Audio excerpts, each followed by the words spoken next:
esta es una invitación que yo les hice primero a Jesús y Jesús también conversó con Regis en una clave. Y eso es una Sí, clave en la que,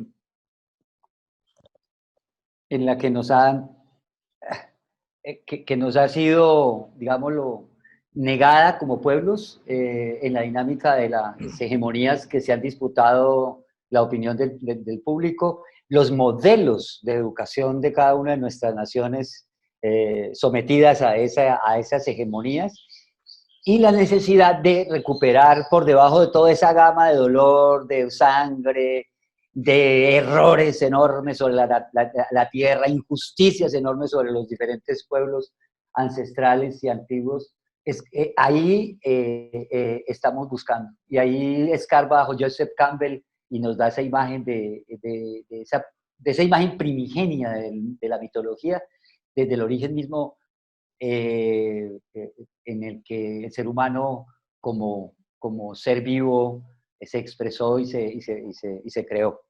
Y, y, si estamos en ese entonces, en ese cobijo de esa madre que nos cobija y ese sentimiento fundamental que nos trae, entonces escuchémonos las voces originales y escuchémonos en nuestra necesidad de conocernos, en lo que exploramos de nosotros mismos y de nuestras experiencias antiguas. Le llamamos en conjunto, porque fuimos los tres los que cuadramos también el nombre, Perspectiva Africana de la Educación Popular, cuestionando el eurocentrismo y otros centrismos. Aquí nosotros nos decíamos que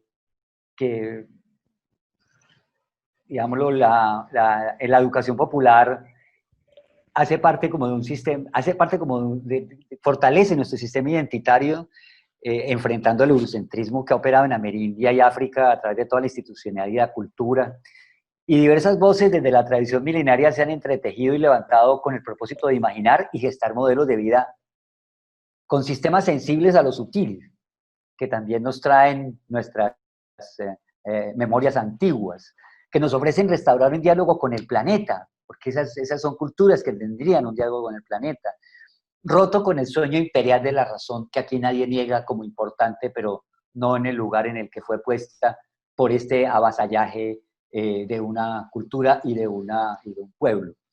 De ahí que se hace necesario cuestionar los centrismos que nos descentran, reconstruir nuestro centro abriendo el diálogo entre quienes sufrimos el avasallamiento para reconocer nuestras heridas y nuestros sueños, y sobre todo para dejar de hablar tanto de lo que nos hicieron y reconstruir el tejido milenario de nuestras culturas que aún palpita. Y creo que aquí nuestros dos compañeros traen como voz.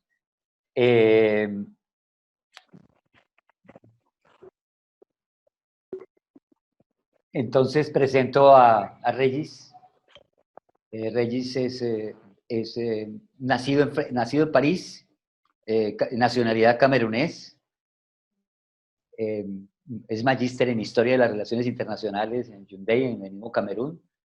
En el 2016 hizo magíster con el caso de Angola 1975-1991, la política internacional de Cuba en África, para la Universidad Autónoma de Madrid, y ahora está haciendo un doctorado en Historia de las Relaciones Internacionales en el Departamento de Historia Contemporánea de la Universidad Autónoma de Madrid. Bienvenido, Regis, te vamos a escuchar, luego miraremos la presentación de Jesús. Yo les dije que tuviéramos un tiempo más o menos de 15 minutos para que la gente que los va a escuchar pueda interactuar y hacer preguntas. Yo llevaré la observación del proceso a través del chat y yo les haré las preguntas a segundo momento. Y a la gente que nos está escuchando y que nos está viendo, por favor también, si hay alguna pregunta para los dos compañeros, para Jesús o para Regis, una vez terminen ambos, comenzaremos con la ronda de preguntas y nos iremos un rato largo porque tenemos un tiempo para eso amplio. Entonces, bueno, y la conversación de Regis eh, se llama El paradigma de la modernidad y sus fracasos en África hacia la construcción de un paradigma afrocentrado. Estamos contigo entonces, Regis, y muchas gracias por aceptar la invitación, por estar aquí con nosotros, dando tu tiempo familiar, porque estás en una hora familiar ahora, y entonces, bienvenido. Vale, muchas gracias para la invitación, muchas gracias a todos los compañeros que están aquí para escuchar esta charla. Bueno, como vamos muy rápido de tiempo, bueno, como ya sabéis, como el profesor ha presentado, la temática que os voy a presentar se titula El paradigma de la modernidad y sus fracasos en África, ¿no? Hacia la construcción de un paradigma afrocentrado. ¿De qué se trata en este trabajo cuando cuestiono el paradigma de la modernidad? Aquí tengo algunos objetivos, ¿no? Aquí queremos definir el paradigma de la modernidad como producto de la civilización occidental, ¿no? El segundo objetivo del trabajo es mostrar desde un punto de vista histórico la expansión de la modernidad en África y su impacto en las crisis políticas, económicas y culturales de las sociedades africanas. Bueno, el tercer objetivo sería mostrar la importancia de la educación popular en la construcción de una modernidad propiamente africana, capaz de trascender los determinismos de la globalización neoliberal. Bueno, el primer punto... ¿Tú tienes una presentación allí de Regis? Porque la presenta, ¿o no sí, puedes? pero no sé si va a funcionar aquí, no sé. Ya, dale, sigue entonces, sí. Pues sí, prefiero seguir. Bueno, Dale. el primer punto que voy a tratar aquí, los fundamentos del paradigma de la modernidad, que sería el primer punto. ¿De qué se trata cuando hablamos de la modernidad?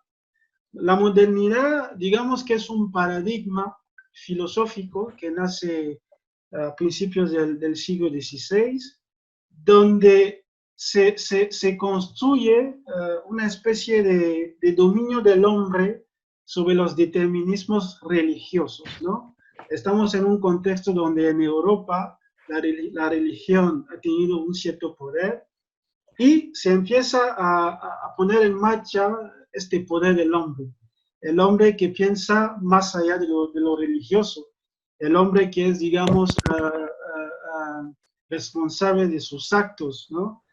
Aquí tenemos el racionalismo, ¿no?, que se presenta aquí, y el triunfo de la razón, ¿no? Se centra más sobre el individuo, asistimos a una especie de individualismo metafísico, ya con filósofos como Descartes, cuando dice yo pienso, luego soy, ya es el fundamento de un individualismo metafísico, ¿no? Y en este progreso, digamos, ¿no?, entre comillas, en esta evolución del hombre, se apuesta por la técnica y la ciencia como criterio de progreso, ¿no? Es a partir de la técnica y la ciencia, el hombre puede aspirar a una cierta emancipación, ¿no? Y también se pone un enfoque sobre la prioridad privada, ¿no?, la acumulación frenética del capital, ¿no? Y desde ahí Europa se plantea este proyecto como algo universal, ¿no? Este progreso del hombre, esta aspiración del hombre a una libertad, ya no es solo un proyecto europeo, sino un proyecto que se va a globalizar, ¿no? Y este proyecto se globaliza, efectivamente, por medios que sabemos todos, medios violentos, se utiliza la violencia para alcanzar este fin, y se inaugura, digamos, la doctrina del universalismo y la misión civilizadora de Europa sobre el resto del mundo, ¿no? Ahí son, digamos, los fundamentos del paradigma de la modernidad. Bueno, el segundo punto que voy a abordar, los orígenes de la expansión de la modernidad en África. Antes de entrar en profundidad, hay que ver primero cuál es el lugar de África en el imaginario europeo, ¿no? Porque es la imagen de África en este imaginario que va, digamos, legitimar la expansión de la modernidad en África, ¿no? Bueno, en el imaginario europeo, África era, digamos, el sitio de los fantasmas, ¿no? De las mitologías, ¿no? Había todo un pensamiento acerca de África, una curiosidad y pensamientos distintos y tal. La cultura africana era visto como el producto de la ignorancia, ¿no? Todos los filósofos de la época, europeos, Hegel, Voltaire, Jung, etcétera, van a, digamos, van a construir esta inferioridad de la cultura africana, ¿no? Hegel decía ya, el continente negro, estoy citando, es un continente al margen de la historia y de la razón, ¿no? Un continente lleno de barbarie y de salvajes, ¿no? Y luego, tras haber construido todo este imaginario, vamos a asistir en África, ¿no? Al proceso de la esclavitud, ¿no? Con la esclavitud, la deportación masiva de africanos en las Américas, ¿no? Que entraba en este proyecto de la modernidad, vamos a asistir a la integración de África en el sistema capitalista mundial. Es desde ahí donde África entra en el paradigma de la modernidad. Así que la esclavitud es el punto de entrada, ¿no?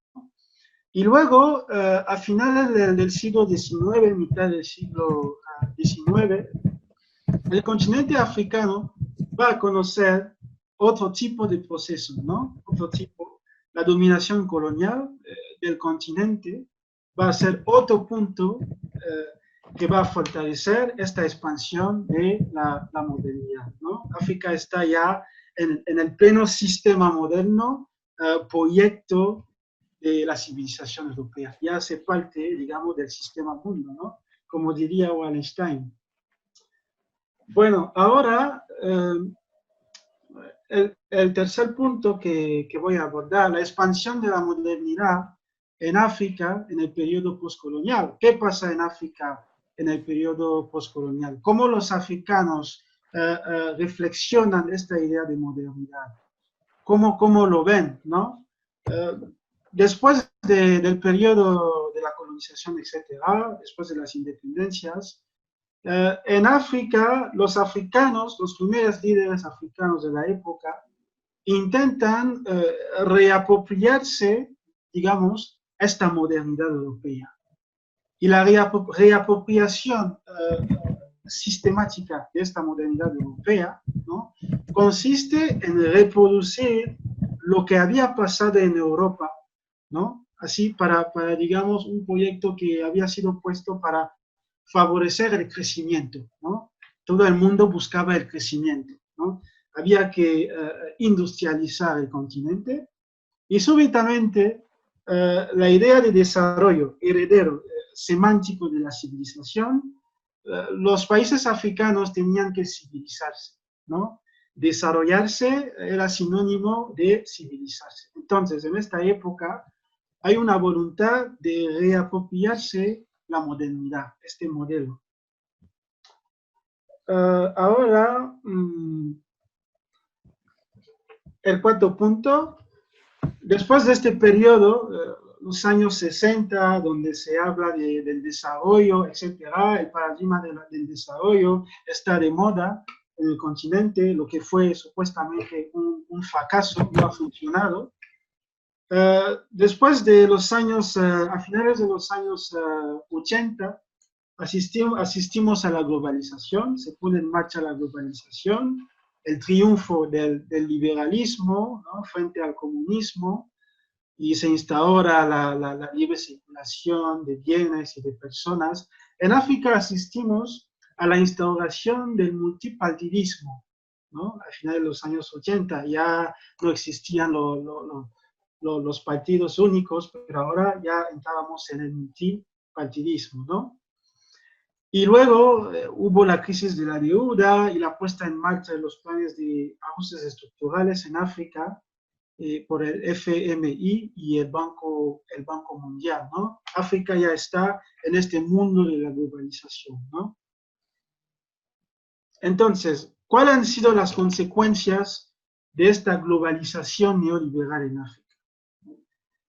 Las consecuencias de esta globalización neoliberal, podemos decir que ha sido crucial, ¿no? Porque con la democracia liberal hemos asistido a crisis políticas en África. Estamos en una situación donde la lógica del Estado-nación importado, el Estado-nación europeo importado, entra en contradicción con las realidades de las sociedades africanas. Y este choque provoca una crisis y asistimos a guerras étnicas, una fragilización del Estado completo, ¿no? Y una crisis importante a nivel económico y a nivel cultural. Hemos oído hablar de la crisis del Estado postcolonial africano. Esta crisis resulta justamente de este choque, ¿no? Entre las lógicas locales y las lógicas de un Estado-nación importado, ¿no?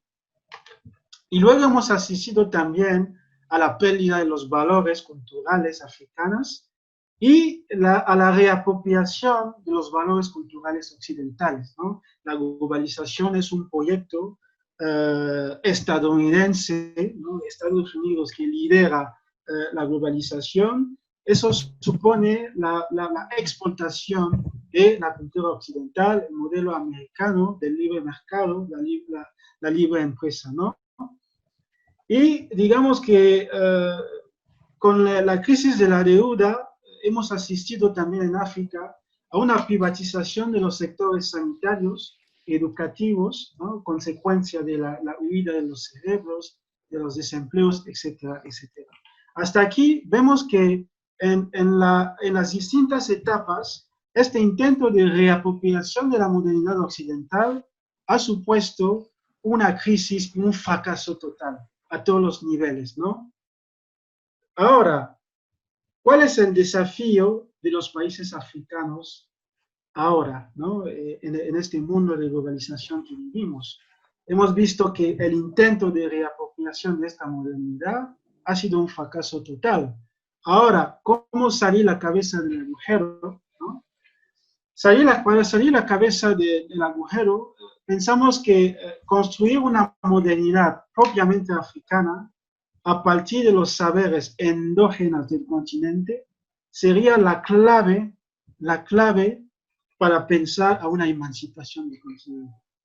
En un sistema donde África es un continente totalmente extrovertido, no aprovecha realmente de sus potenciales, la construcción de esta modernidad enraizada en las culturas y en la historia de los pueblos africanos sería, digamos, el remedio para una emancipación del continente, ¿no? Y para hacer esto, habrá que refundar el modelo educativo, ¿no?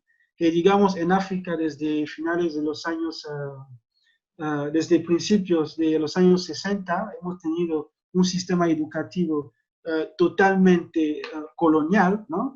Colonial. Entonces, en África hay una pérdida de la conciencia histórica, que la juventud actual no tiene conciencia de su historia, porque estamos en la trayectoria histórica de Europa. Entonces, hay una especie de continuidad, ¿no? De continuidad con la historia de Europa.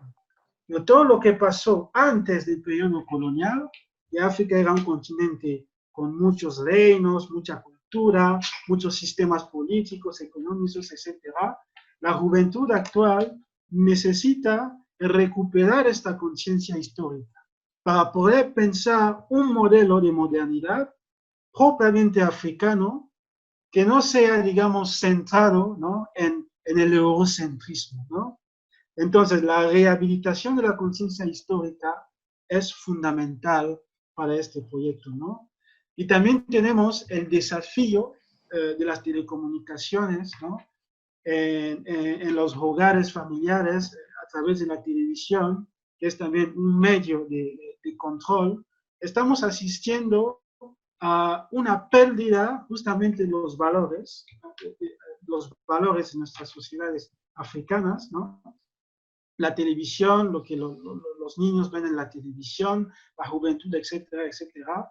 Estamos asistiendo a la individualización de la sociedad, de la vida social, ¿no? Los valores de antes de comunidad, que es bastante fuerte en las sociedades africanas, están desapareciendo. Estamos viviendo la época donde el individuo tiene el poder y eso fragiliza la sociedad completamente. Entonces, aquí el desafío sería recuperar esta conciencia histórica perdida y construir una modernidad africana a partir de los saberes endógenos del continente, ¿no? Bueno, aquí creo que lo dejo, he intentado resumir así. Bueno, ya he terminado. Rápidamente así. Bueno, creo que el resto con las preguntas y todo tenemos. Y la conversación, sí, muy bien. Muchas gracias, Rey, muy bien por el juicio allí. Sí. Jesús. Hola. Vale. Un momentico que voy a compartir tu... Pero esa sería después, la gráfica. Sí, sí, tranquilo. Tú me dices cuándo, tú me dices Okay, cuándo. vale. Yo voy a presentarte más bien, ¿sí? Ok, vale.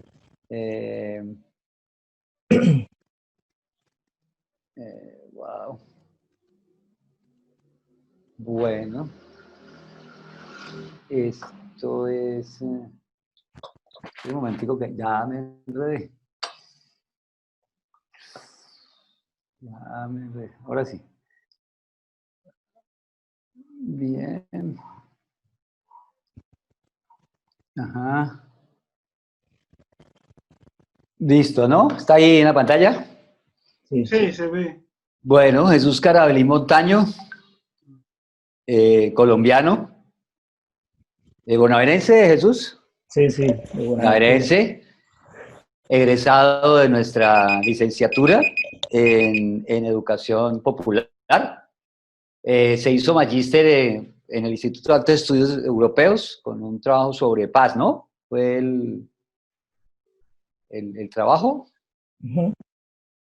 El magíster de Relaciones Internacionales y Estudios Africanos en el último año, ya, esto ya es reciente, y ahora está en el doctorado en la Universidad de Cantabria.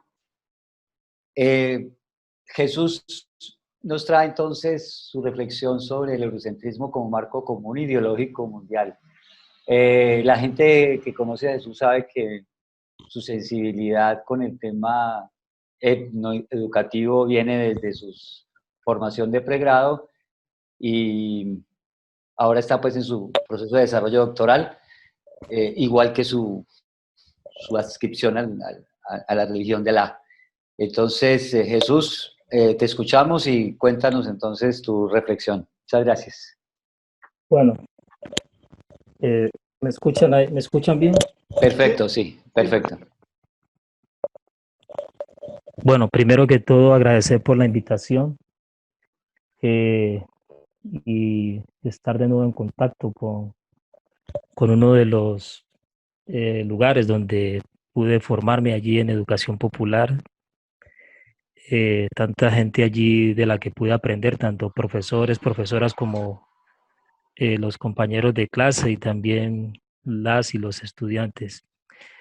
La reflexión que voy a presentar hoy pues está en conexión con lo que ha presentado Regis y pues son cosas que venimos reflexionando cada uno como desde nuestras orillas y pues acá en Madrid hemos conversado mucho sobre eso, esa conexión digamos que de los diferentes pueblos afros que hay alrededor del mundo, lo que se llama la diáspora africana. Como ahí lo mencionaba el profesor Jorge, yo voy a conversar de forma también un poco rápida sobre el eurocentrismo como marco común ideológico mundial y voy a abordar 4 puntos. Primero de ellos es, digamos que intentar comprender ¿qué es el eurocentrismo? El segundo punto es, digamos, que hablar sobre las voces negras cuestionando al eurocentrismo. El tercer punto es, las voces negras importan. Es una crítica allí a los negrólogos e indigenistas. Y el cuarto punto, la educación popular contra el eurocentrismo. En primera medida quisiera hablar un poco también del trabajo que hizo Freire allí en África, porque digamos que eso también es lo que nos evoca a este conversatorio. Pues sabemos que Freire tuvo que huir de Brasil en la dictadura de 1964 y digamos que luego se instala en Europa, allí hace también aporta en lo que tiene que ver con asesorías en diferentes universidades, pero su trabajo en África se centra particularmente en Zambia, Tanzania, Guinea-Bissau. Eso es como la costa occidental de África y es un trabajo, digamos que de alfabetización, cooperando allí, porque también allí los pueblos africanos han tenido una tradición milenaria de escritura, aunque de eso se hable muy poco.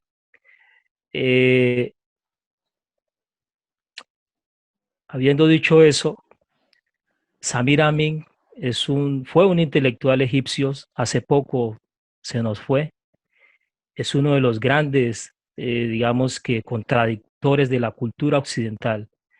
Y él nos dice que el eurocentrismo es un culturalismo en el sentido de que supone la existencia de invariantes culturales que dan forma a los proyectos históricos de los diferentes pueblos irreductibles entre sí.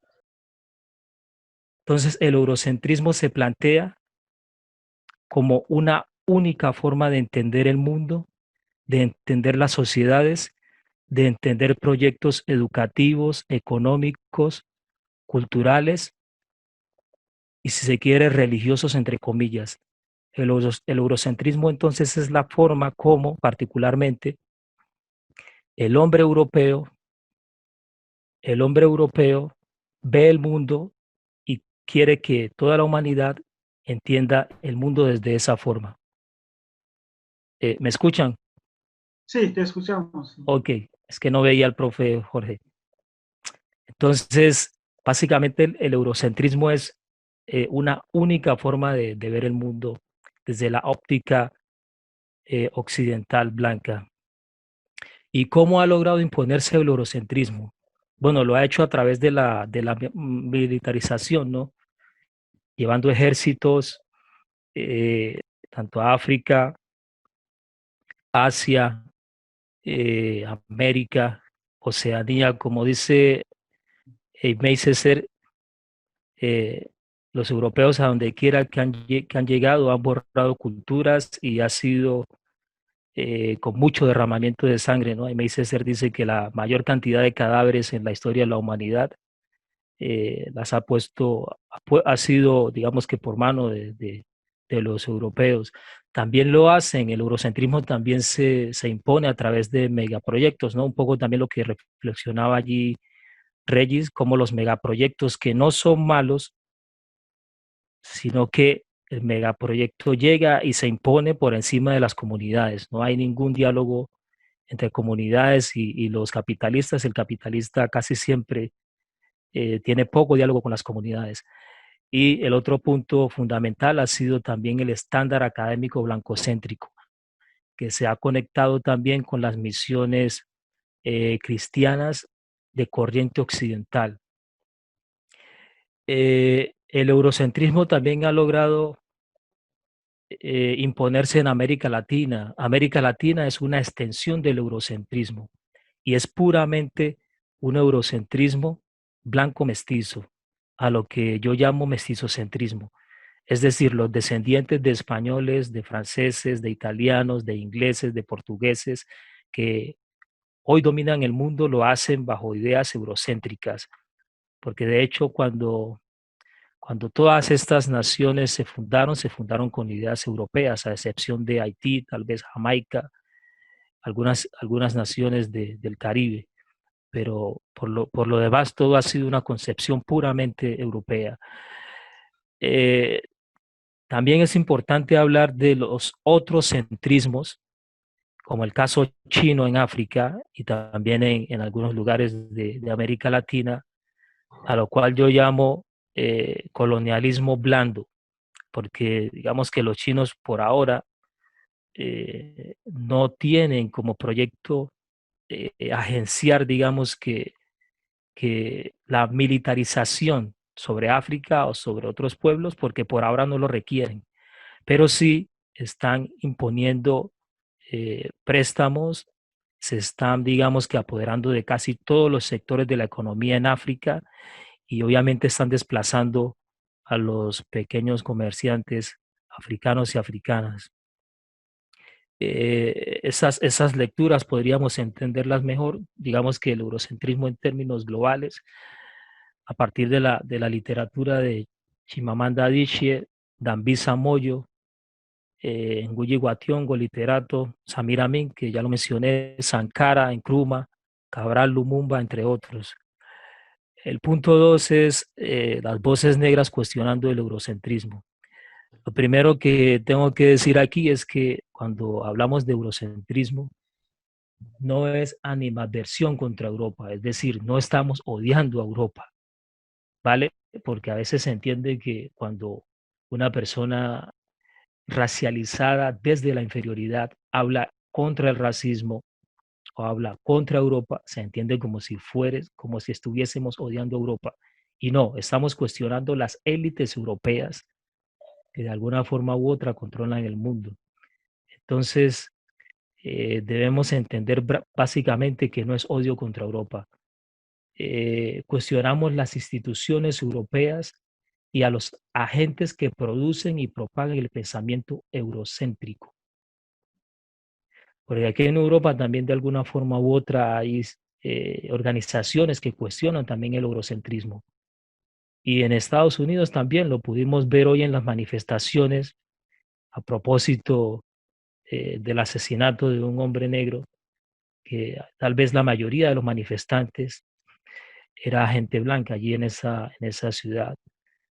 Eh, entonces, cuando hablamos de las voces negras cuestionando al eurocentrismo, tenemos que decir también que esas voces negras han estado reescribiendo la historia de los pueblos negros y para ello implica desmontar la historia eurocéntrica.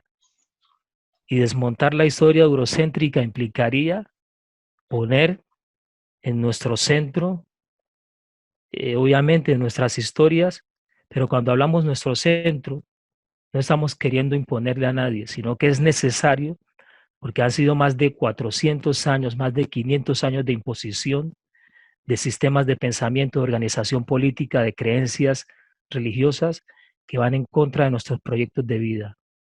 Es por ello que también tenemos que rescatar los aportes científicos hechos por las y los africanos, las organizaciones políticas y las espiritualidades, que es algo fundamental. Mucho de ello tiene que decir Anta Diop, Iserbo, Masrui, Sertima, Zapato Oliveira, entre otros.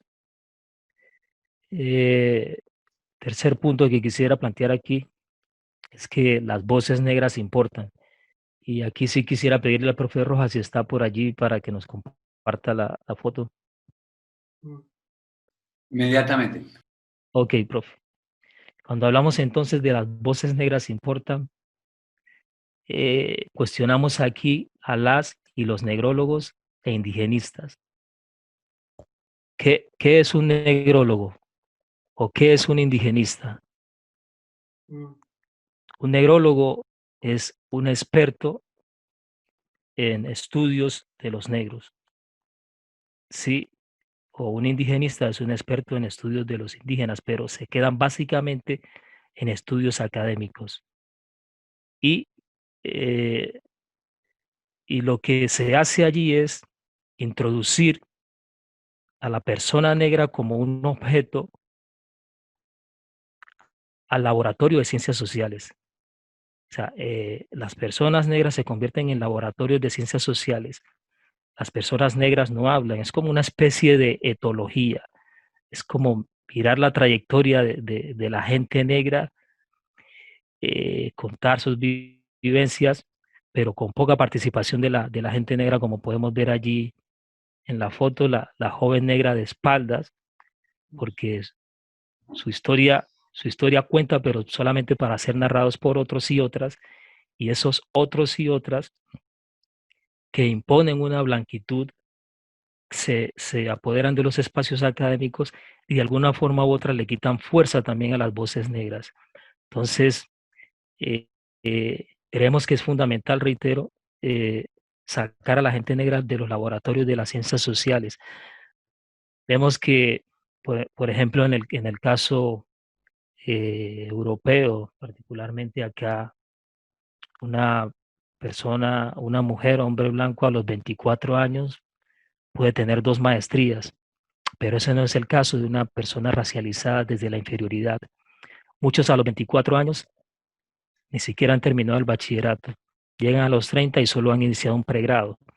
Entonces sus compañeros en ocasiones se burlan y no entienden esas asimetrías que el mismo, digamos que la misma imposición europea las ha creado, en ayuda también con los neocolonialistas internos que tenemos tanto en África como en América Latina, porque lamentablemente también dentro de las comunidades negras hay agentes que han ayudado a la colonización.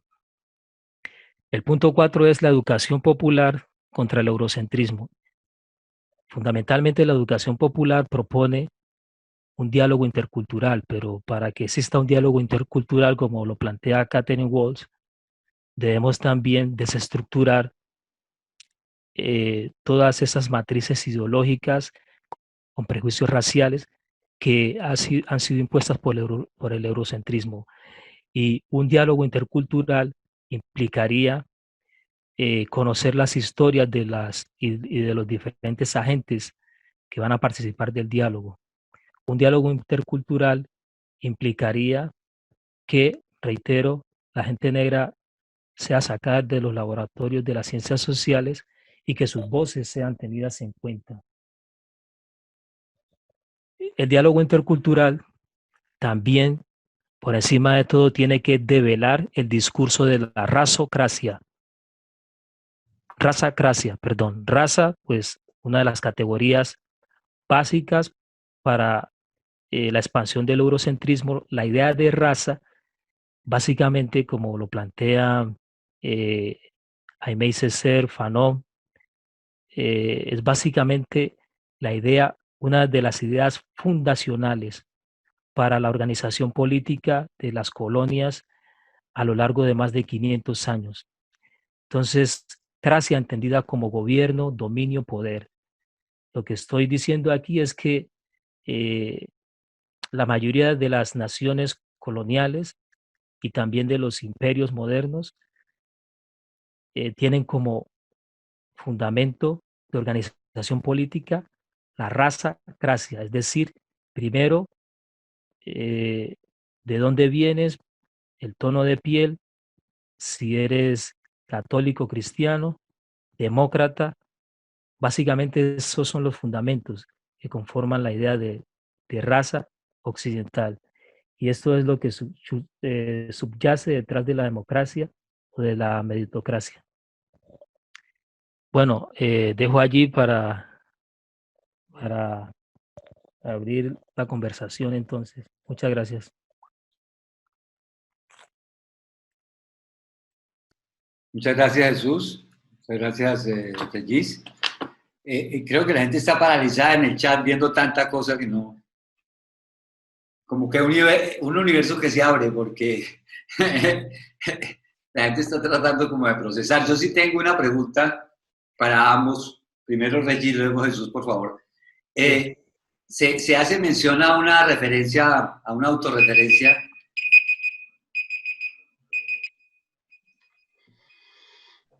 Se hace autorreferencia, Regis, como una estrategia de educación popular, la búsqueda de lo propio. ¿En qué va eso en África? O sea, si se ha logrado conectar con la tradición más antigua, el musulmanismo ahí, cómo ha jugado un papel en esa reconstrucción y cómo la educación popular ha contribuido a eso. Entonces, cuéntenos un poco sobre ello.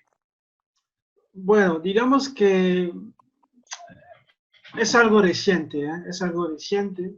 Es verdad que ha habido algunos autores que han tratado de centrarse en esta cuestión de la educación. Tenemos, por ejemplo, a Jean-Marc Quela.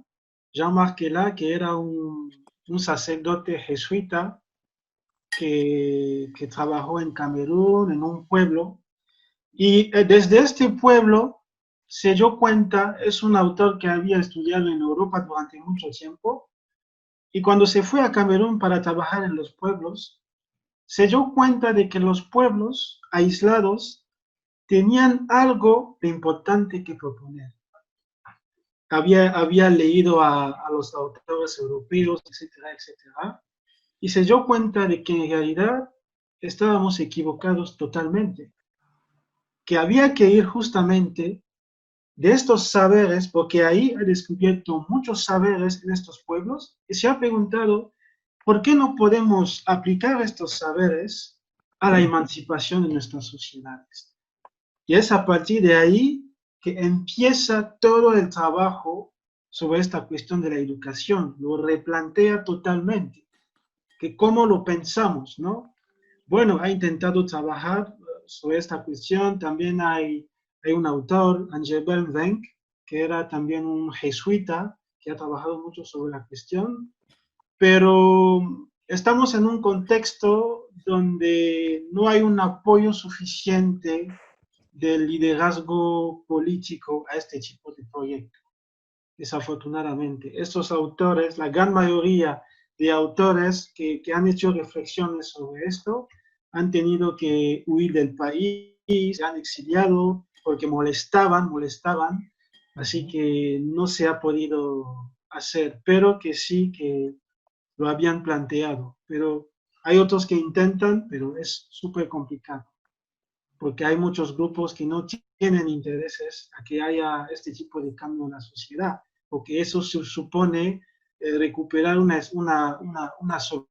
soberanía intelectual y proponer otro modelo que no sea un modelo procedente de Europa o de las recetas de la Unión Europea, etcétera, que sea a nivel político, económico o cultural. Es un poco la situación actual. Pero en términos de religiones, digamos que hay una especie de sincretismo entre el Islam y las espiritualidades locales. Hay una especie de sincretismo con el cristianismo también.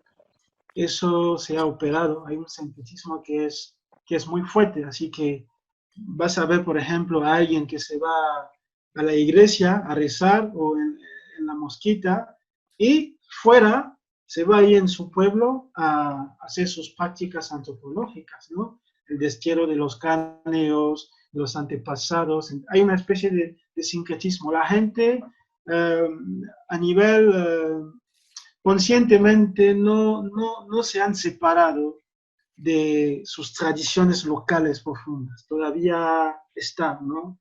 A pesar de la clandestinización de las culturas, con el proceso colonial que los países han conocido, la gente han guardado esta costumbre de siempre volver a la fuente. Sí. Bueno, es lo que podría decir. Muchas gracias. Jesús.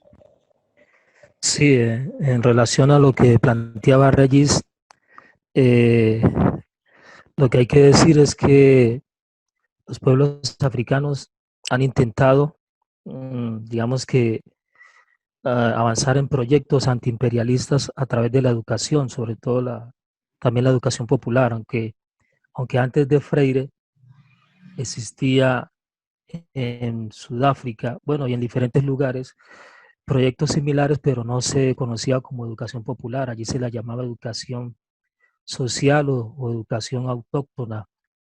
Y, y el Islam ha tenido mucho que ver porque pues yo pertenezco una línea del Islam que creemos que el Islam y esto que mal llaman, a mi modo de ver, religiones abrahámicas, son también religiones, entre comillas religiones, porque hay que entenderlo mejor como sistemas de vida, son sistemas de vida también africanos, pues Moisés es uno de los personajes fundamentales en esos tres sistemas de vida y nació en Egipto.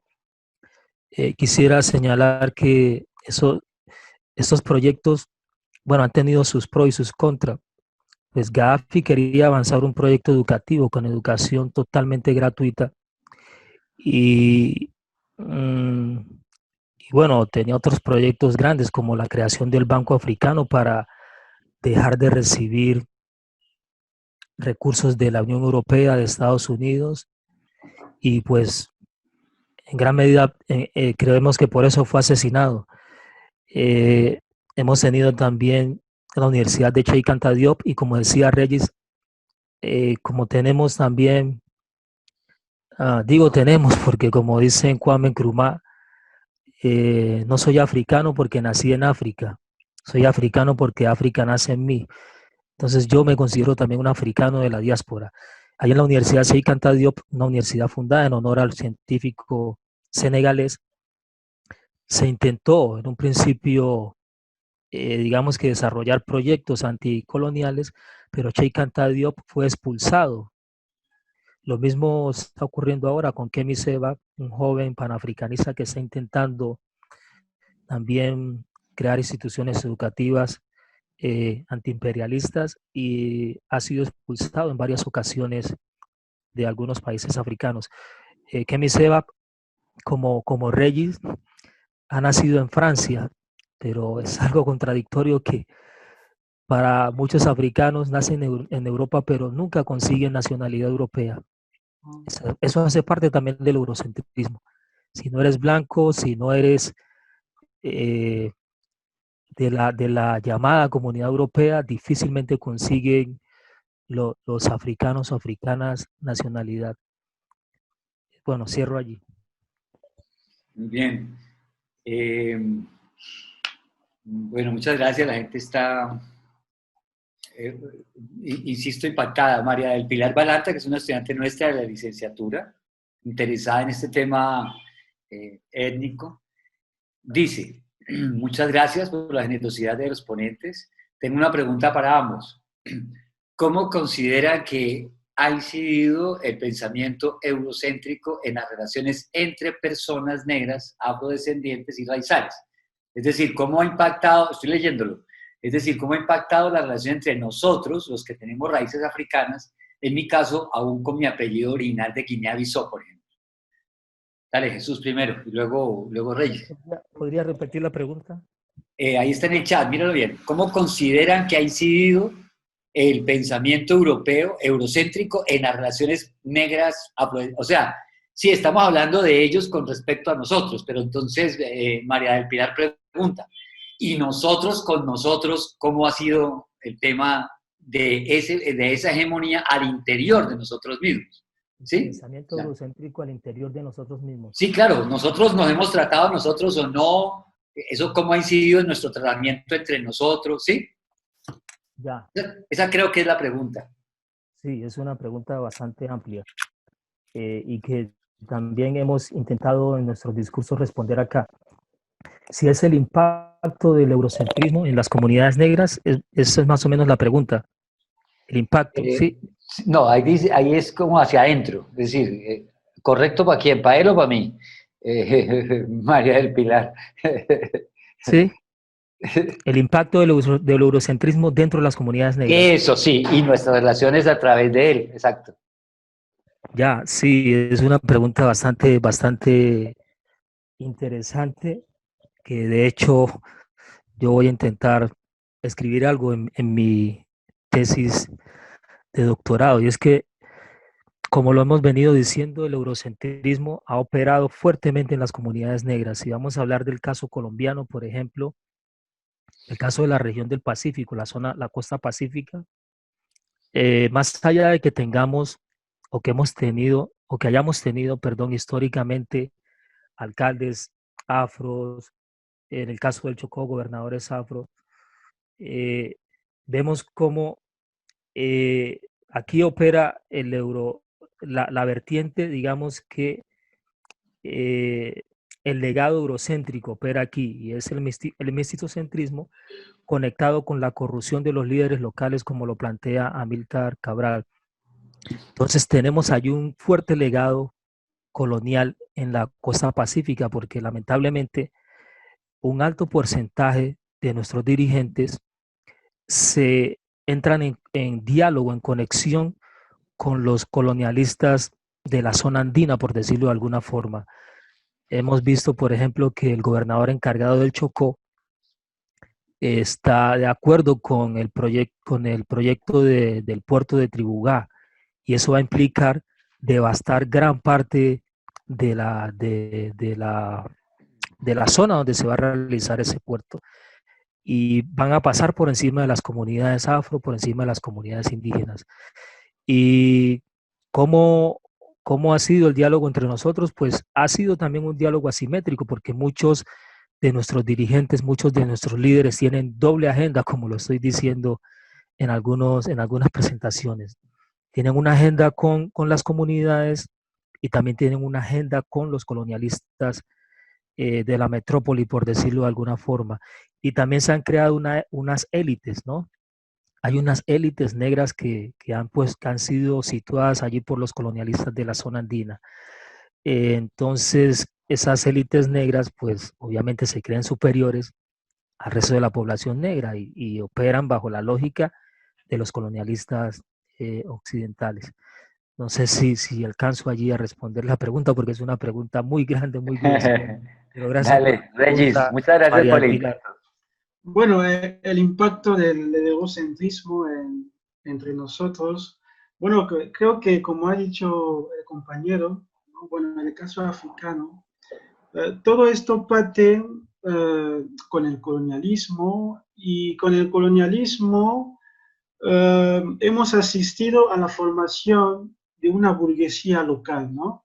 Una burguesía local que, digamos, habían interiorizado los valores occidentales, ¿no? Habían sido educados en la escuela occidental, etcétera, etcétera. Y esta burguesía entraba en contradicción con los pueblos indígenas, ¿no? Que todavía tenía este orgullo, ¿no? De su tierra, que tenía sus propios valores, ¿no? Y es esta élite que los colonialistas utilizaban para destruir a estos indígenas. Y después del periodo, durante el periodo de la independencia, estos colonialistas han hecho todo para que esta burguesía que ellos habían inventado, ¿no?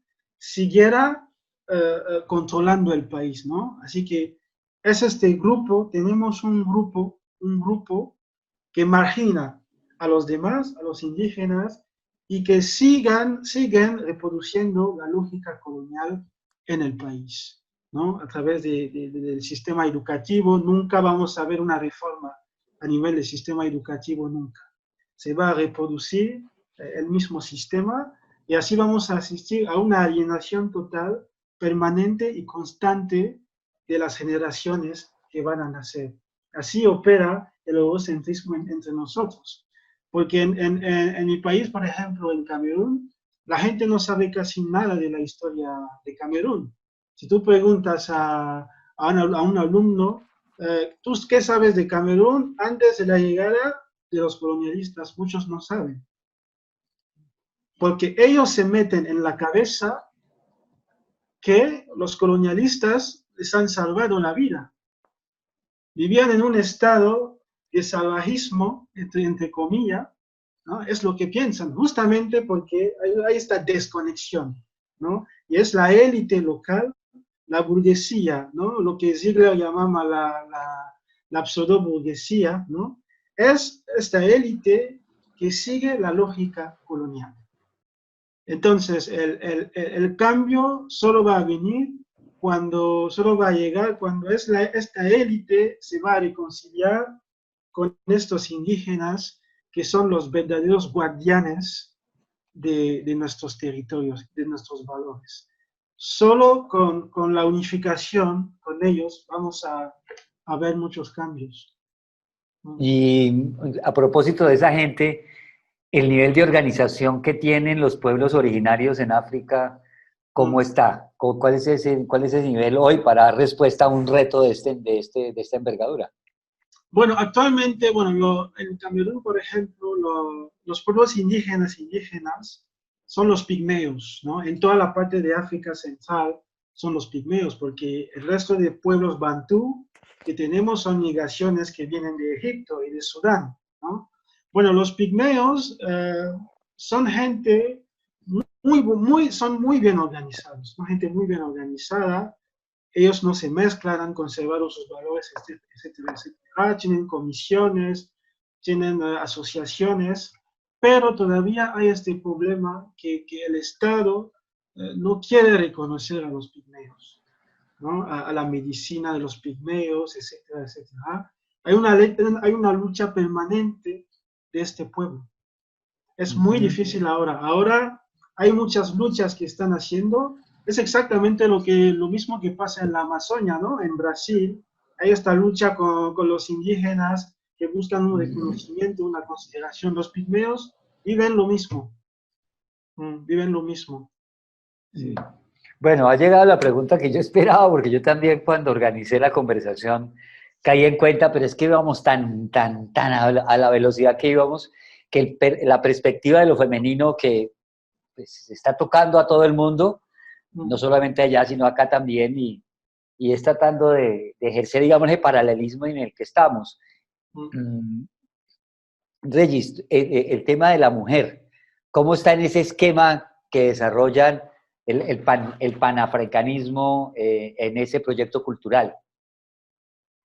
Bueno, a ver, el impacto del panafricanismo en el proyecto... Mujer, proyecto emancipador, sí. Bueno, digamos que en mi país, por ejemplo, ¿no?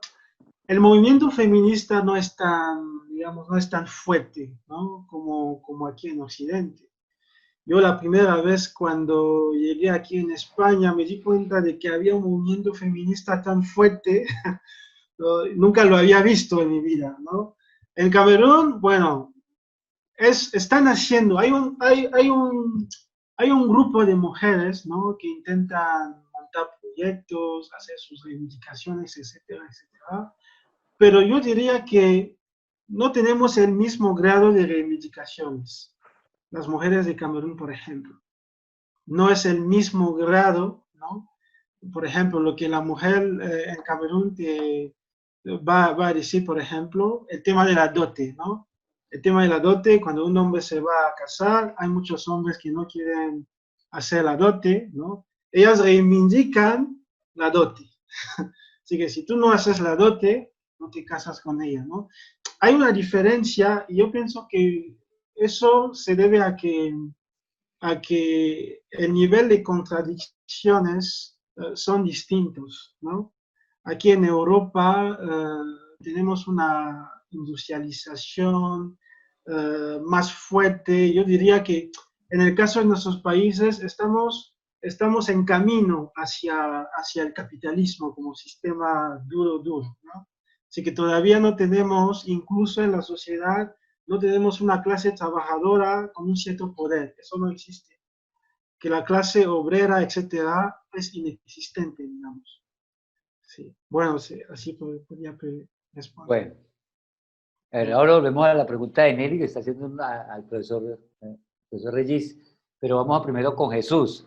Jesús, dentro de del relacionamiento que ustedes han tenido allá, ¿cuál ha sido el impacto en el panafricanismo, la imagen de Mandela, el mito Mandela, digámoslo ahí? ¿Cómo ha impactado esa visión cultural del panafricanismo? Bueno, Mandela, muchos africanos dicen que era un semidios, lo ven como un semidios. La crítica que le hacen es que no logró liberar, digamos que a Sudáfrica del yugo económico, porque la economía sudafricana sigue siendo manejada por los descendientes de los Boers, de los afrikaners. Claro, Mandela es un mito aquí, es una leyenda.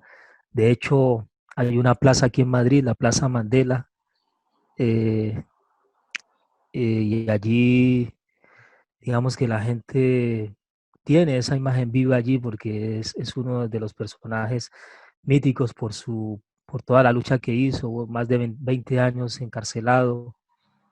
Se le cuestiona, como digo, por la cuestión de que la economía siguió en manos de los africanos, pero Mandela sigue siendo uno de los faros del panafricanismo. Eh, en algún sector, porque otros prefieren, digamos que voces más radicales, ¿no? Como la de Lumumba, la de Sankara, que intentaron cortar directamente con los colonialistas, ¿no? Porque a Mandela también se le cuestiona haber compartido el poder con de Klerk, ¿no? De Klerk, que era el expresidente de Sudáfrica, que mandaba a asesinar a los estudiantes cuando salían a protestar.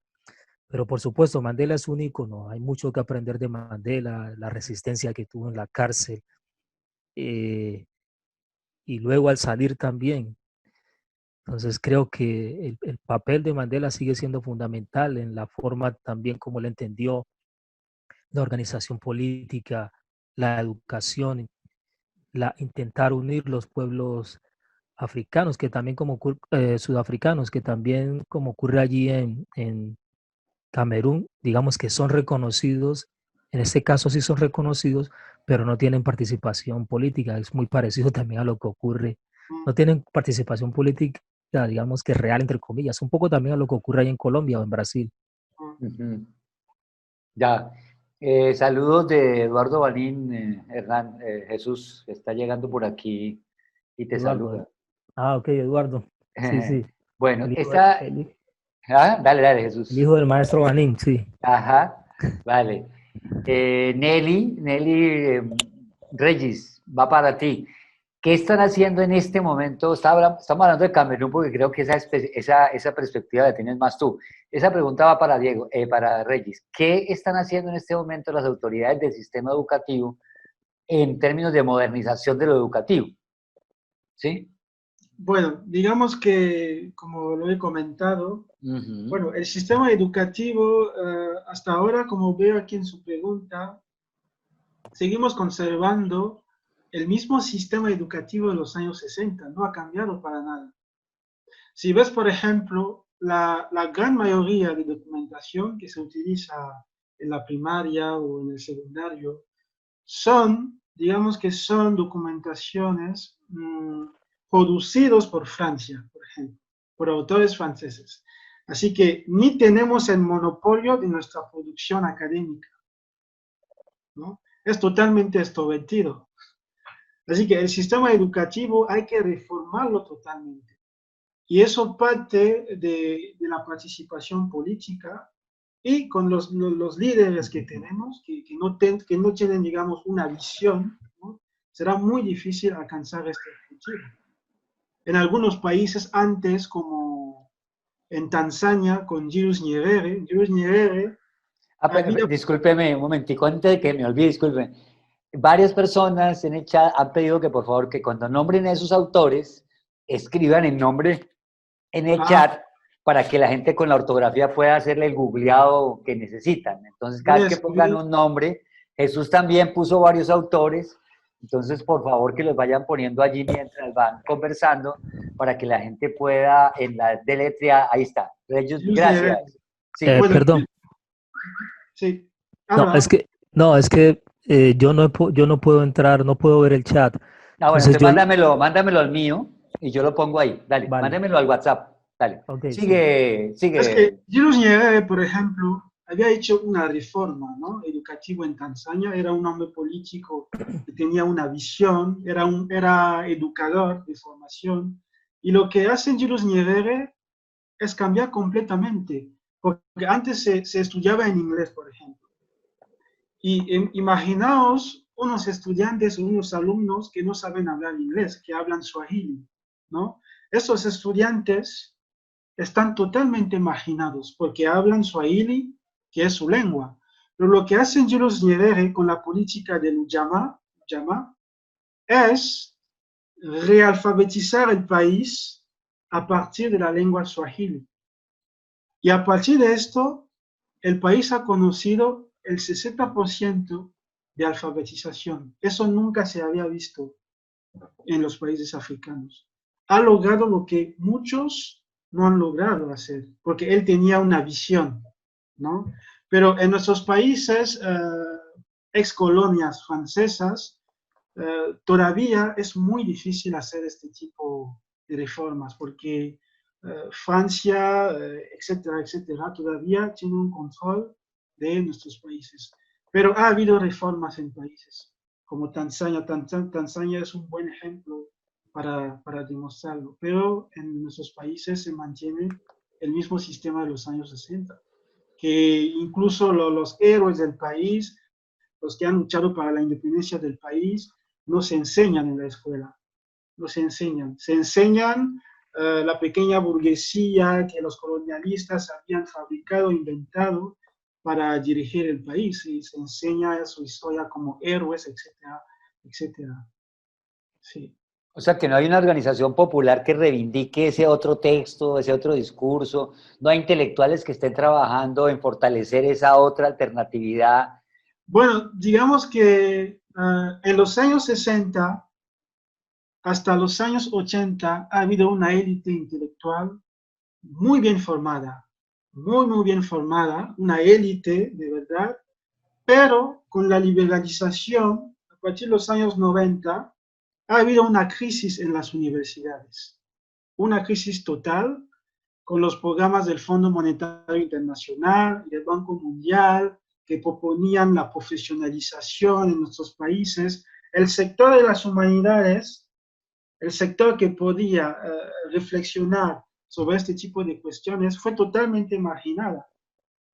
Entonces, ese sector ya no existe, ya no tiene sustancia en el país. Ya no tiene sustancia como antes. Antes sí, en los años 70, 80, había gente muy bien formada y la mayoría han tenido que exiliarse del país.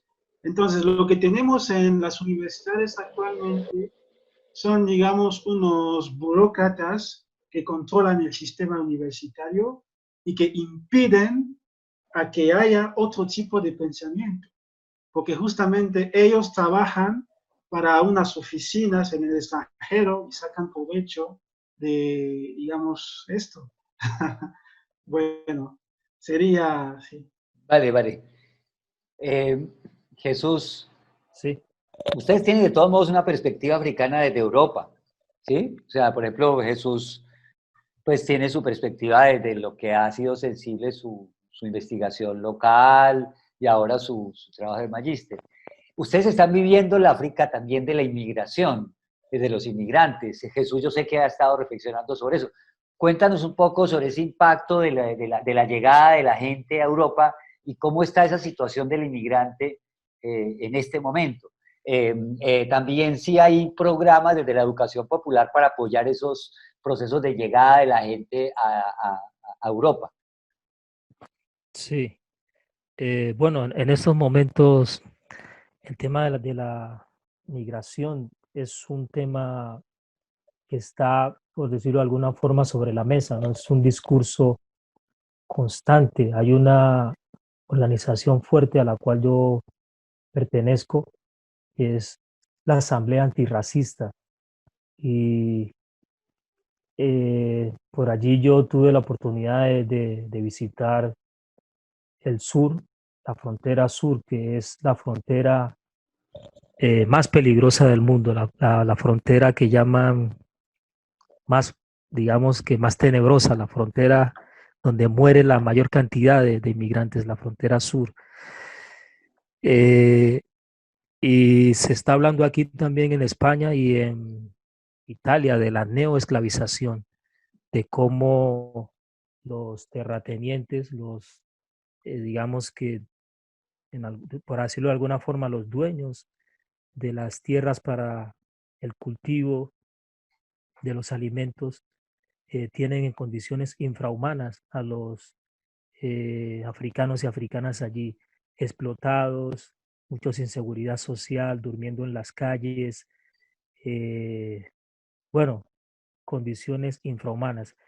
Y esto, digamos que esas condiciones infrahumanas de alguna forma u otra son avaladas por el Estado, porque al menos en Portugal y en Italia, de alguna forma u otra, los gobiernos de turno han logrado regularizar a un sector de esos migrantes. Y la regularización pues implica también entrar como en un proceso de humanización, entre comillas.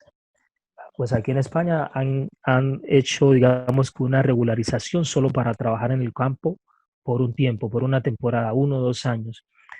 Y, y bueno, hay una crítica bastante fuerte contra el gobierno de turno aquí en España, porque se supone que es un gobierno socialista, gobierno de coalición entre el PSOE y Unidas Podemos, pero ellos han hecho poco por regularizar a la población migrante, que en su mayoría es población que viene de Marruecos, del África mal llamada subsahariana, ¿no? Digo mal llamada porque allí cuando hablan del África del Norte están hablando del África blanca y la África subsahariana es como la África más atrasada.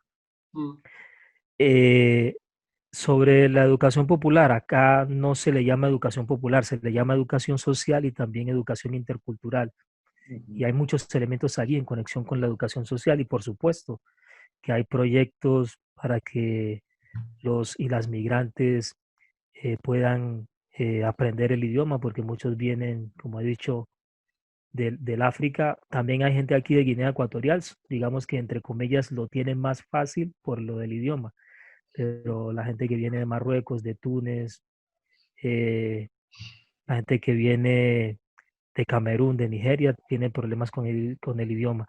Y también este proceso de educación social involucra también conocer sus derechos, ¿no? Porque los migrantes tenemos derechos, están avalados allí, son derechos internacionales y lamentablemente esos gobiernos de turno pasan por encima de esos derechos.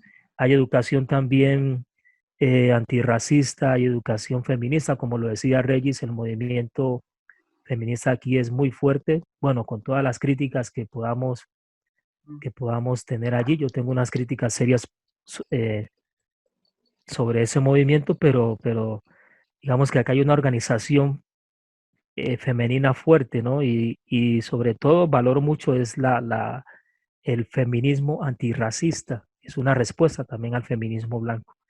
Eso es lo que podría contarles. Bueno, por aquí aparece Livia Díaz, que también te saluda. Livia Díaz, Gracias.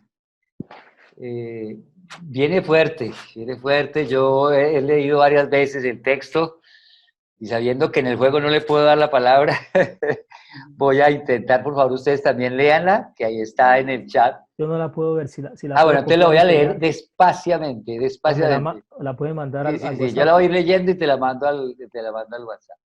Dice, ¿por qué hablar de centrismos como un lugar para anunciarnos como pueblos racializados, África y la diáspora, desde diferentes esferas, si no es una invención nuestra? ¿Dónde quedaría la perspectiva de la periferia? ¿Y por qué no resignificar ese lugar que nos recuerda y nos incomoda para resistir, para recordar cómo nos ven y desde ahí generar acciones contrahegemónicas? Claramente, antes de que ustedes intervengan, yo tengo que entrar ahí porque claramente Livia fue un enfoque de esta conversación. O sea, esta conversación no está tratando de cubrir, digamos, el panorama político de las acciones en el tema, pero el enfoque de esta conversación sí fue, no estamos en referencia a ser periféricos, porque no lo somos, somos centros de nosotros mismos, y desde esa centralidad de nosotros mismos estamos conversando. Pero pues puede tener otras aristas y entonces los escucho a ustedes. Jesús ya te la voy a mandar, entonces Regis, hágale por delante que ya le dejo que Jesús prepare Sí, un poco más. voy a leer de nuevo. Sí, Acá. está difícil, Sí, sí, está. está difícil, pero bueno. Por donde la tomen, hágale que pues, Livia siempre ha sido una persona con una opinión muy juiciosa y si ella quiere aclarar un poquito, por favor, entonces nos ayuda en el texto para que podamos mejorar la conversación. A Jesús le estoy mandando aquí. Mm. Eh, Bueno, ¿por qué hablar de centrismos como un lugar ya para, lo mandé, Jesús. Ajá, Sí, dale. enunciarnos como pueblos racializados, ¿no? Yo pienso que esta pregunta es un poco complicada de entender.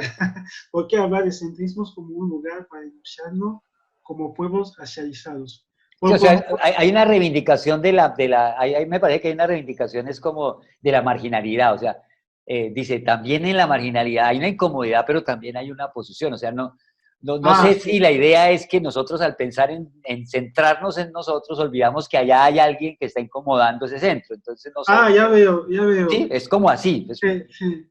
Bueno, yo pienso que eso dijo que Livia dice que sí, que esa es la idea, dale. nos centramos porque hemos sido descentrados, Eso. ¿no? Nos centramos porque hemos sido descentrados. Y aquí es importante partir de lo que somos para pensar la emancipación. No se trata aquí de decir, bueno, nos vamos a encerrar. No, lo que tratamos de hacer aquí es reinventar el concepto de universalismo. Y reinventar el concepto de universalismo es pensar un paradigma pluricéntrico. Pluricéntrico, cada uno trae lo suyo y así tenemos una visión plural del planeta, del mundo. Porque el universalismo como doctrina política impuesta por Occidente, en realidad es un universalismo falso, ¿no? No es un universalismo auténtico. El verdadero universalismo es el universalismo universal. Ahí está el universalismo auténtico. Y estamos viviendo un universalismo occidental, ¿no? Tenemos que pasar del universalismo occidental a un universalismo universal. Es el objetivo. Bueno, eso puedo decir, ¿eh? Vale, Jesús. Sí. sí, también en línea a lo que han planteado ustedes dos, ¿no? Yo considero que sí tenemos que hablar de nuestro centro. Es algo también que podría decirse contingente, ¿no? Contingente, como dice la intelectual africana Arikana Chihombori. Es decir, tenemos que empezar a Escríbalo. ya, ahí se lo mandé, Listo, dale, sigue. a descentrar el centro. También lo dice Ngugi wa Thiong'o, a quien tuve el placer de conocer. Ngugi wa Thiong'o no ha recibido el premio Nobel porque es africano, punto. Sí, ha sido creo que 2 o 3 veces segundo. Él también habla de descentrar el centro y es fundamental porque como hemos estado al margen, a eso que llaman margen por mucho tiempo, bueno, vamos a hablar desde el margen, pero también queremos hablar desde el centro. Por eso digo que es importante que nos saquen de los laboratorios de las ciencias sociales. Es importante. Yo no me considero, o sea, no me asumo como racializado, como se hace aquí en Europa, por ejemplo, cuando hablan de racializado. No me asumo como racializado. Racializados somos todos. Europa en diferentes trayectos de la historia, modernidad, luego el reparto de África, siglo XVIII, siglo XIX, luego con las constituciones neoliberales de finales de los 80, Europa y su trayectoria en América Latina lo que han hecho es dedicarse a racializar el mundo, pero ellos se racializan desde la superioridad y al resto desde la inferioridad. Y yo no me veo en ese discurso del racializado. ¿Sí? Entonces yo creo que es fundamental para entablar un diálogo entre pares, por decirlo de alguna forma, como también lo plantea el maestro Jorge García, eso sí es fácil, tumaqueño, Jorge García, él habla de que también tenemos que hablar de una interculturalidad, pero que empiece a situarnos a todos en el centro. Yo no me voy a quedar toda la vida hablando desde la periferia, no es mi interés, no es mi interés, para nada. Muchas gracias, Jesús. Bueno, aquí tengo una pequeña rebeldía interna de alguna profesora. No, sino que ella lo puso, pues yo no tenía bien la pregunta. La profesora Rocío. Y Sí. ella lo ha hecho desde hace rato. Lo voy a leer porque ella insiste en que es una pregunta. Yo entiendo que hay una inquietud. Digámoslo, cuando nos referimos al tema de la mujer y Reyes decía, no, sí, yo llegué aquí y uff, esto aquí es fuertísimo y no, y allá no, y en fin, bueno, pero es que también es un logro contemporáneo no occidental, sino también de la misma tradición que tuvo que abrir su espacio al diálogo con lo femenino. Eh, ¿Ustedes de eso qué tanto han abrevado, qué sensibilidad los ha tocado en el tema con respecto a esto que estamos conversando? Ah, es una pregunta.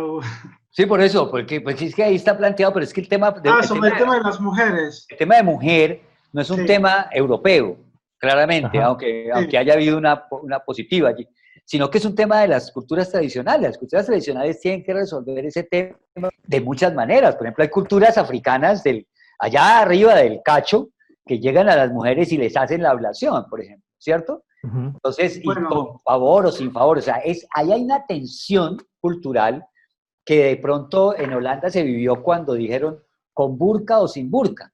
Entonces Holanda votó a que eso no se podía hacer y había una africana muy fuerte en ello también, y Amina Hirsi Ali estaba fuertísima en la defensa y eso fue todo un debate de la interculturalidad, que ya no es un deseo, sino que ya es un conflicto, o sea, ya es algo que está sucediendo ahí como una tensión. Y ahí cabe el tema de mujer, claramente. bueno, yo diría que primeramente, para contestar a esta pregunta, creo que hay que volver más atrás en la historia, ¿no? Hay un mito que se suele contar, lo que yo escucho aquí, que el mito es que el patriarcado es algo universal, que existe en todas las civilizaciones. Creo que eso, No, para contestar a esto, hay que entrar en la historia de los pueblos. En África, por ejemplo, tenemos sociedades matriarcales a la base. El patriarcado llega como superestructura del capitalismo, de las lógicas coloniales que reestructuran. Eso es muy importante. Para decir que antes, en la historia, muchas mujeres han desempeñado un papel importante en la sociedad. Eso yo he visto aquí la intervención de una compañera que también trata de explicarlo, ¿no? Que el patriarcado, porque no puede, hay sociedades matriarcales, hay sociedades patriarcales, ¿no? Cada sociedad tiene su forma de funcionar, pero se universaliza cuando el capitalismo se instala en los países, porque el patriarcado es una superestructura del capitalismo. Es desde ahí donde surge este diálogo global sobre la opresión de la mujer. Desde ahí, desde esta lógica, por el capitalismo como sistema que se ha expandido, que está a nivel mundial, forzosamente ha reproducido esta lógica patriarcal de las sociedades occidentales, etcétera, etcétera. Y justamente desde esta narrativa hay un diálogo global. No es porque a la base hay un patriarcado natural que existe en todas las sociedades, no. Eso es otro mito. Eso es otro mito occidental, ¿no? De universalizar todo lo que pasa en Occidente, ¿no? Razón por la que yo he dicho que el tema de la reivindicación no tiene el mismo nivel, el mismo grado en las sociedades. No tiene el mismo grado, sí. Bueno, eso es lo que podría decir. vale, Jesús. Jesús, Sí, ¿tienes algo ahí que agregar en este sí, sí, punto? claro. Dale. Es una pregunta interesante y me evoca a Remey Sipi, es una escritora de Guinea Ecuatorial que ella no habla de feminismo, sino de mujerismo y también intenta hacer una crítica entre los objetivos del feminismo blanco y los objetivos de las mujeres africanas. Eso también me evoca a un eslogan, por decirlo de alguna forma, de las mujeres que aquí se hacen llamar racializadas, que dicen que las mujeres blancas están luchando por romper el techo de cristal. ¿Cuál es el techo de cristal? Es como la barrera que les impide a las mujeres blancas ocupar los mismos lugares que el hombre blanco. Muchas mujeres africanas no están preocupadas por eso. Por ejemplo, en Marruecos, en Senegal, en Nigeria, las mujeres están más preocupadas por la tenencia de la tierra. Sí, la tenencia de la tierra para poder cultivar, porque de alguna forma u otra la tenencia de la tierra también proporciona autonomía, de alguna forma.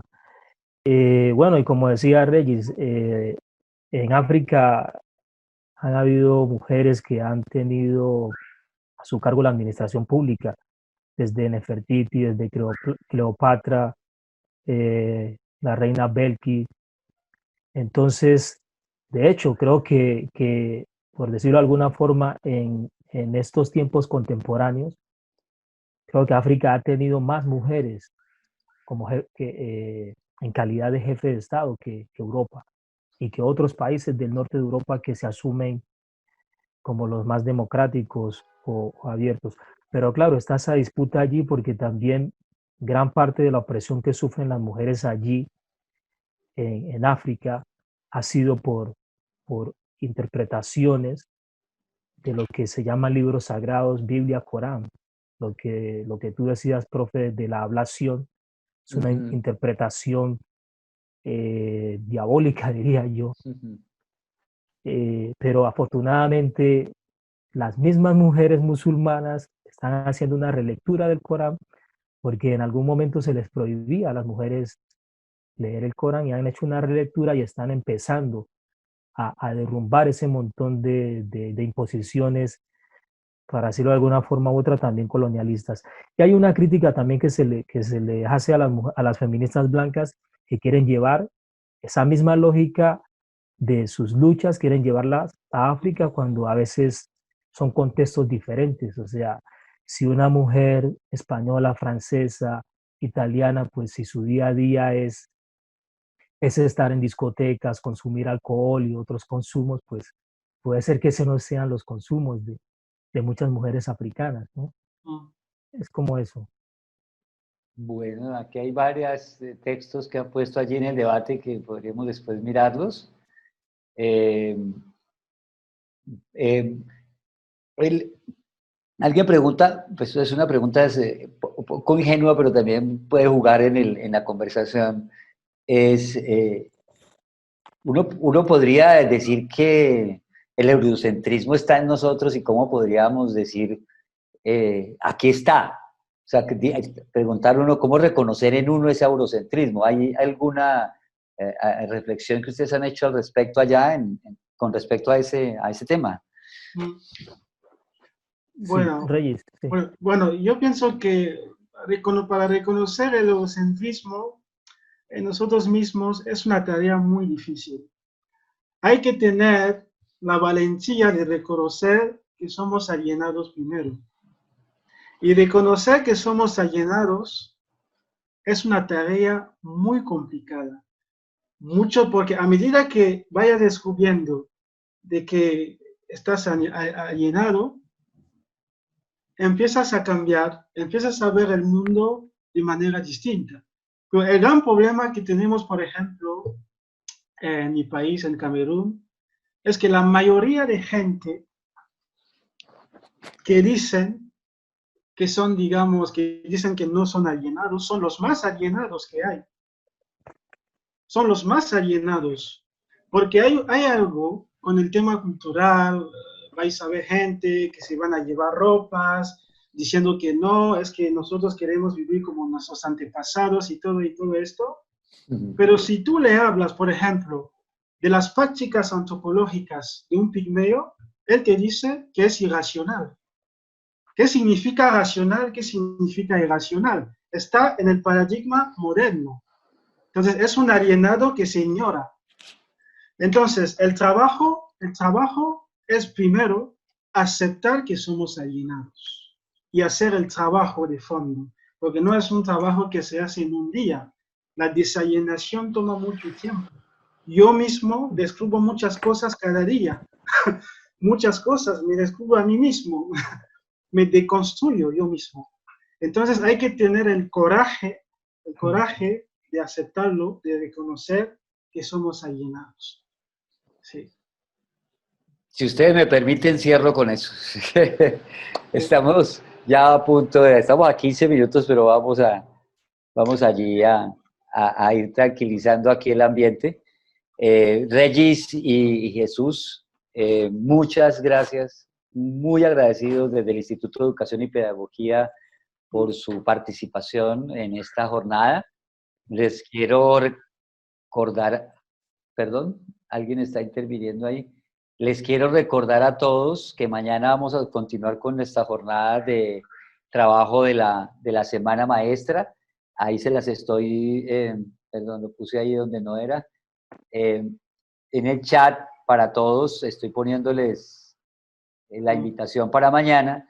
En la mañana hay una reflexión sobre el tema de la educación rural y en las horas de la tarde va a haber una conversación entre los estudiantes también haciendo las reflexiones, que fue la invitación que hicimos a todos en esta participación. Entonces, bueno, muchas gracias a todos por la participación, Regis, Jesús, profesora Rocío, profesora Diana, toda la gente que estuvo aquí, a Diana, Adriana Osa, a Livia, a Nelly, muchas gracias, que sigan entonces en este proceso y nos estaremos viendo. Muy Vale. amables. Bueno, gracias Muchas a gracias. ustedes. Gracias. Hasta Bueno. luego. Hasta luego.